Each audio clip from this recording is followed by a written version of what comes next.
everybody. Welcome, week 6, day 3. I will break this workout down the Phoenix protocol, but man, let me tell you, this is a warm up, just a warm up, thanks, plates. Let me tell you, it feels amazing.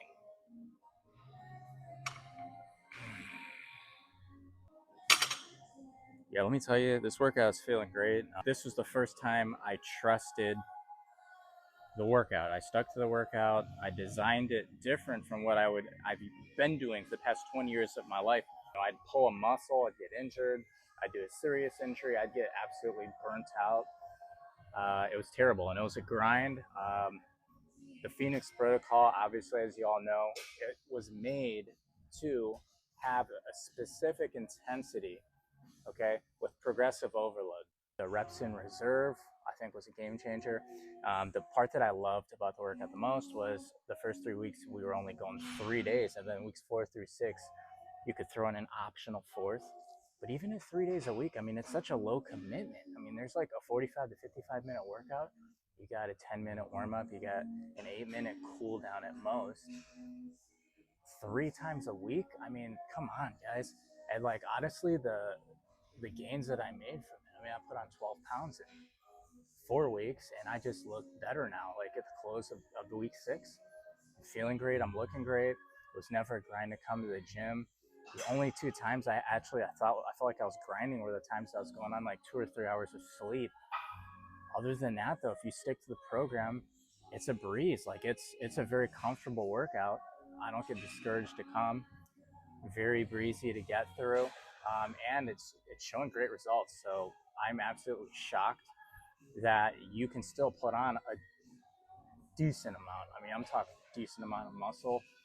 12 pounds for me. Put on a decent amount of muscle in 6 weeks without absolutely hitting it, beast mode every single time you walk in the gym like crazy, so kind of cool. Of course, I've dropped it, but Project Helios, hashtag Project Helios is coming up. That's going to be my 12-week program, implementing the same principles. I can talk about that more in detail, but obviously we have the reps in reserve as an intensity measurement weekly. We're going to have the periodized progression of your weights based on your max out. I'm going to have every set, every single rep. I'm going to have AMREP mixed in, which is going to keep you accountable and is going to keep transitioning the amount of weight you do so that you're always in that constant flux of like, it's not too easy, it's not too hard, it's absolutely perfect. So the workout will change as you change throughout the weeks.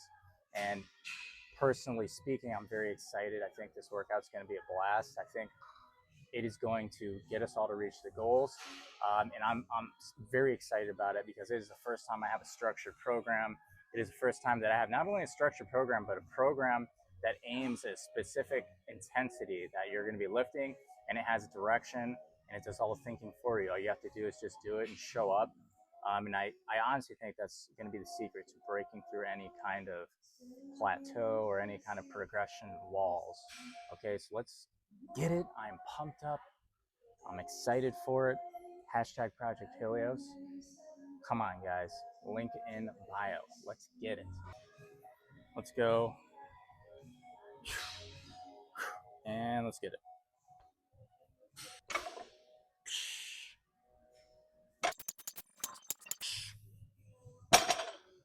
All right, guys. Set 2, 205. You know what it is. Let's get it.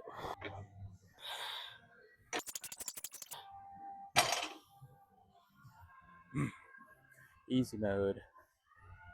All right, guys. Third and final set. I added another 25 onto there. So what is that? 45 plus a 25 plus another 25 would be 2 times, so 225, 235.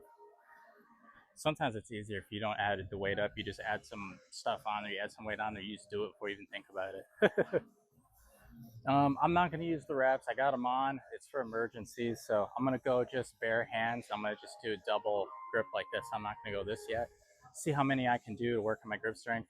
I'll knock the rest out with reps if I have to. Okay, so let's go ahead and get it.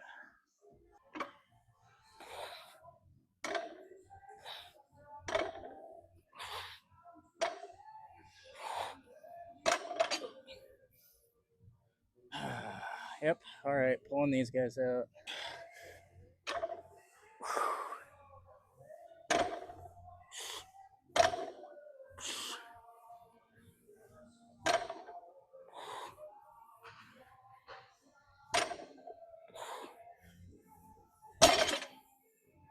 There we go. All right, guys.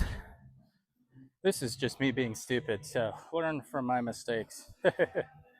I'm kind of curious, man. I'm not gonna lie to you. I've been losing sleep over even thinking about a 4-plate deadlift. So I just kind of want to see where I'm at. You know, I'm not gonna go any higher than this. I just want to see how this moves. Okay, that's it. I just want to see how it moves. I won't be maxed out. I'm not going any higher than this. Again, I never really deadlifted when I was younger. I don't know. You know, I played football. I had a coach say deadlifts are dangerous, and so we just never did them. I'm not even gonna add this up. I just added another 25. We'll just see what happens. 1, 2, and 3. Not gonna lie, guys, that went up pretty easy. That went up pretty easy. Let's see. So let's see, 25. I'm sorry, 45 and a 25 and a 25 was 235, plus another 50 would be 285.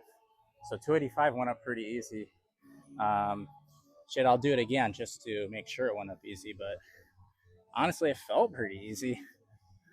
If I can hit this twice in a row, then I'm definitely somewhere. I could be somewhere around 3 plates for this. Who knows?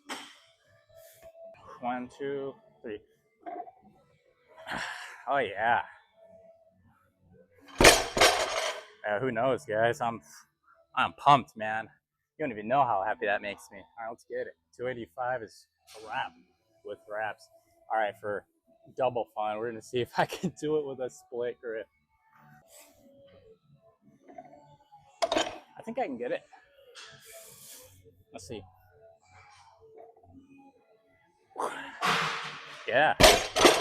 Woo, king of the world, king of the world. Guys, not to toot my own horn, but come on, man. Get up on this shit. Get on this workout. This fucking workout is easy. It's no commitment. It's only 3 times a week. It is easy. It is not a grueling workout. That is crazy. You guys know what I started at. You guys know I was a weak little bitch. When we first started, 6 weeks. Guys, I'm making all these gains. Come on, guys, get on it. If you think this is impressive, I gave you guys this workout for free. I absolutely love this workout. I think it's a great workout. Wait until I get into our periodized schedule based off max out on the 12-week program, Project Helios. It's gonna be a game changer. You guys probably won't even recognize me after 12 weeks. Just kidding, just kidding. We're gonna get it, man. Please join me on Project Helios. I'm just so pumped up right now. Let's get it. Let's get the rest of this workout going. All right, guys, welcome to the second worst workout known to man. This chick behind me is literally doing 3 plates on each side for the hip thrust, and you guys already know I do like 1 plate. It's like the one exercise where I'm like absolutely like, dude, how in the world are people doing this much weight and I'm doing like a 45? Kind of crazy. Oh, the worst workout known to man.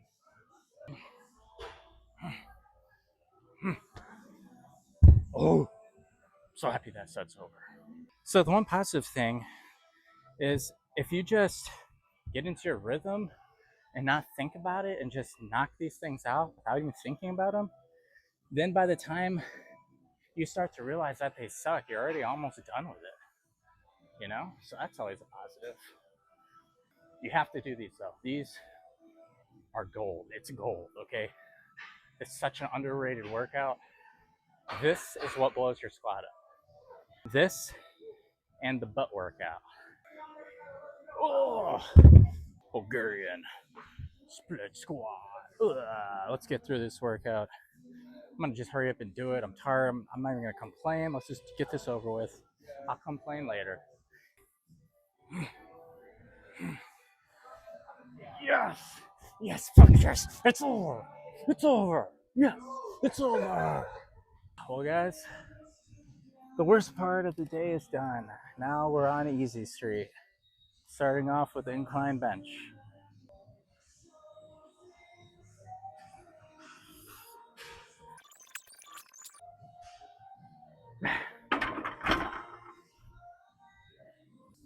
All right, I added a 5 on each side, guys. I want to get somewhere close to failure. You know, I'm still going for like 1 to 2 in reserve, but I'm trying to get pretty close to failure just to kind of gauge where I'm at. Now, I know this is week 6, it's the last week of the Phoenix Protocol, and I'm like, for some reason, just sharing this with you guys, but I love incline because it's an important muscle group.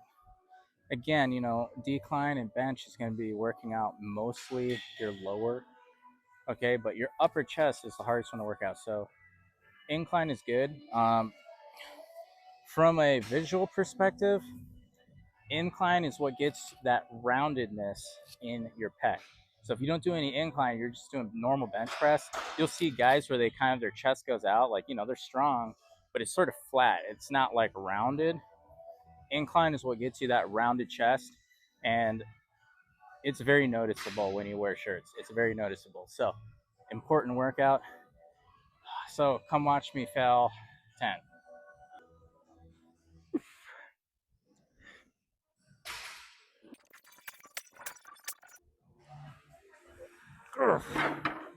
Oh, that was good. That was a good set right there. Can't even get up. Let's get this third set out of the way. I'll tell you what, I will incline bench all day, every day, over doing Bulgarian split squat and over doing this.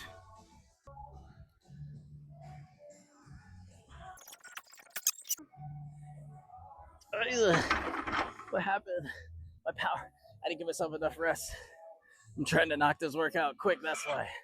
Got 4 more. Oh!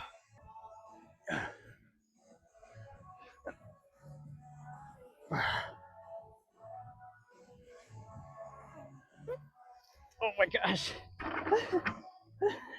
Don't worry, we'll make it up.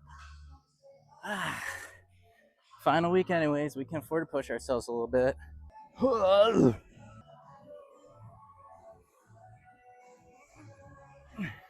I got to do 2 more for penalty. Ugh. Ooh, the burn. Triceps, too, actually.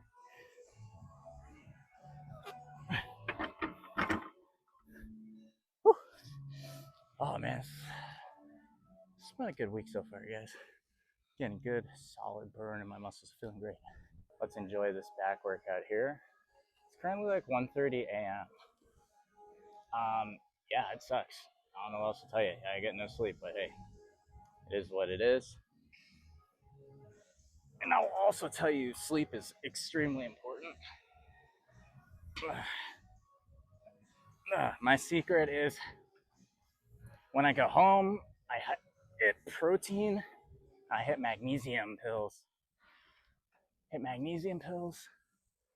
just literally fall asleep in like less than 5 minutes. And I get a deep sleep. So I get home at like 2, sleep's about 8. Sometimes 9.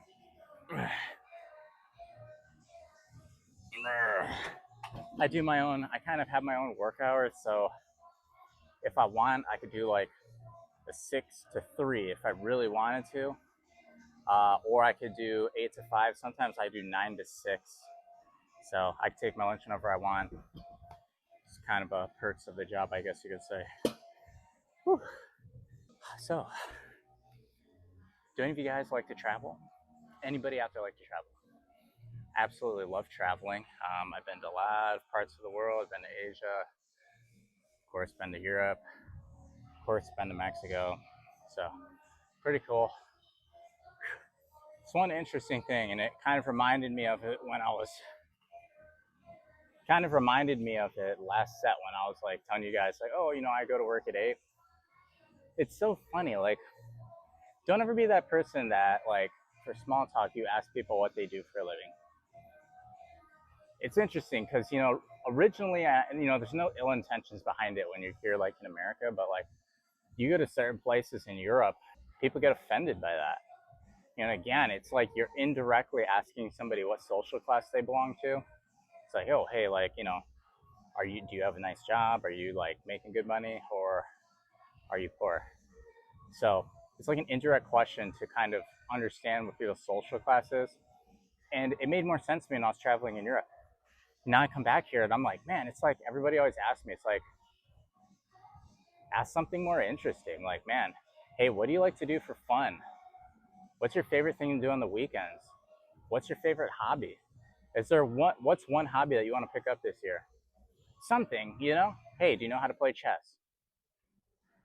Yeah, stuff like that. But it's like, man, people always want to talk about the career path. Like, so, oh, what do you do for your job? Oh, interesting. Tell me more about that. I don't want to tell you more about that. Or, then they're like, oh, so do you need a degree for that? Did you go to school? Yeah, yeah. Oh, you went to ASU. What was your degree in? Oh, like it's just like, I don't know, kind of interesting. The other thing is like where I'm at in the professional world, people don't, there's not a lot of people who are doing what their degree is in. Like people just have random degrees. Like I work with a lot of people who have like MBAs. I work with a lot of JDs, if someone knows what that is. Um, yeah, so it's interesting, man. I have like a wide variety of people, and like, I don't know. Most of the time, they want to talk about their passions, their hobbies. They'll even talk about what they did last weekend, but like, man, it's like the one thing that I just do not like is when people ask you, what do you do for a living? Then the other thing is to be like, do you like it? Like, I don't know. It's kind of personal, it's like, you gotta like lie and put on your face. Like, obviously, like, your job's a job. You're not passionate about it. I'm not gonna sit here and be like, oh, I'm so passionate about giving my time away to another person for like $1 amount. Just that's my passion. It's like, no. First off, if I worked in my passion, I did work in my passion. Prior life, I worked in a golf industry for a decade. Literally a decade. I worked in a golf industry everywhere. I was a certified fitter. I worked at a big four golf manufacturer as a fitter. I did everything there. Club making, certified fitting, club making, sales. I did customer facing sales. I did wholesaling, like everything. It's a job. Like, it's like it's cool that you get a discount on golf clubs and stuff and like that. But like at the end of the day, it's like my passion is like playing golf. My passion's not sitting in front of a desk or sitting in front of a computer processing orders. Like, so whether you like work in like an industry that like is associated with your hobby, or you save your hobby just for like outside of work to have fun, it's like, I don't know, job's a job. I think people get too hung up on like being passionate about their job. I don't know. Also, too, the other thing is here in America, everybody works a minimum of 40 hours. Shit, I myself, I work 50 plus hours a week. Like, that's why they say, oh, do something you're passionate in, because here in America, you're working 50 hours a week. You go to parts in Europe, people are working like 32 hours. 4-day work week is like considered full time. So it's like, I don't know, this whole thing about like work where you're in your passion. No, because you shouldn't even be working that much anyways. That you need to like try to involve your passion in your job. So I don't know. Let me know what you guys think about that. That's my little rant. Okay, guys, I'm not gonna lie to you. I got so into that rant, I like legitimately like had to ask myself, like, did you actually do a set? So let's just knock this set out quick. Here we go. Let's just sit right there. All right, y'all. We jumped down and weight. I'm only doing 40s right now. Again, I'm only doing 40s because my triceps are absolutely smashed. I don't know why. Probably because I overworked them the other day. I probably ignored the 2 rep in reserve intensity and I went longer. So now my triceps are kind of feeling it a little bit. It's fine though. They're not like crazy sore to like I won't be able to actually like work them out. So they're not like that sore, but they're sore. Definitely for sure, they're sore. Ooh. Good stuff. Good stuff. It's crazy the size or just like the muscle mass that I'm getting on this workout. It's nuts. I'll talk about it more during the cool down, but man, I just had to like show you guys. Like I'm over here like just flexing, and I'm just like, dang, dude, like what in the world is going on with you? Gaining muscle like fast, which is crazy because this workout's kind of easy. Of course, like anything, make your small tweaks to the project or to Phoenix protocol. Make tweaks, okay, to help, whatever fits your body, tweak it. That's why we got that optional fourth floater day. Throw whatever you want in there.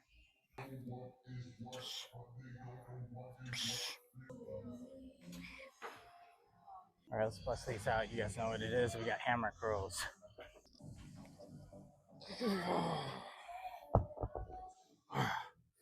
What's it? Hammer curls are feeling pretty good. They're feeling really good. I also get this super weird burn too, because like I've told you guys before, on the decel of your curl at the bottom, I like to flex my tricep, and my triceps sore. So I'm getting this super like weird, like double soreness, which is so weird, man. But man, I'm telling you, it feels good. Arms are feeling tired, but feeling like they're getting a good workout. You already know concentrated one arm preacher curls, hammer curls. So let's get it.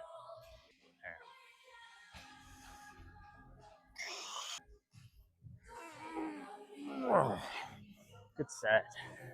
Now, regarding this workout, I don't want to discourage any of you guys from sticking to this workout like and not making any adjustments to complement your workout style, your body. Make those small adjustments. Started out with a side plank max hold, but for me, actually like pulsing out, like kind of like reps and feeling like my obliques, I'm sort of getting like an actual flex down there and a contraction in my core.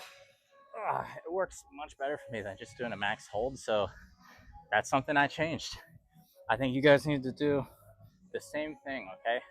Obviously, I'm not saying change the entire workout, but here and there, make your small little tweaks, your small little adjustments to maximize the effectiveness of this workout. All right, guys, we're in the closeout phase, but the main bulk of the Phoenix protocol is coming to a close. Now, with that being said, let's talk about this workout. I am absolutely surprised at the amount of gains that I've made with such a low effort workout. I mean, dude, it's like the fountain of youth. We found the magic workout here. The magic of it is the reps in reserve. Okay, that's like the magic fairy dust. Now, that's A. Okay, reps in reserve was a game changer. Okay, now B. Think of it like this: in a slick program, if I stuck to a bro split, I would hit my chest 6 times. I would hit my legs 6 times. The fact that we were able to put like bench press on one day and then incline press on another day, we were able to hit hammer curls and then normal curls on 2 separate days. We were able to hit triceps, extensions, and pushdowns on 2 separate days. We were able to hit deadlift mixed in with squat on 2 separate days. Accessory squats on day 3, Bulgarian split squats today. It's essentially made it so all of your big muscles, you're working with efficiency of twice a week. People say it takes 48 to 72 hours for your muscle to recover, right?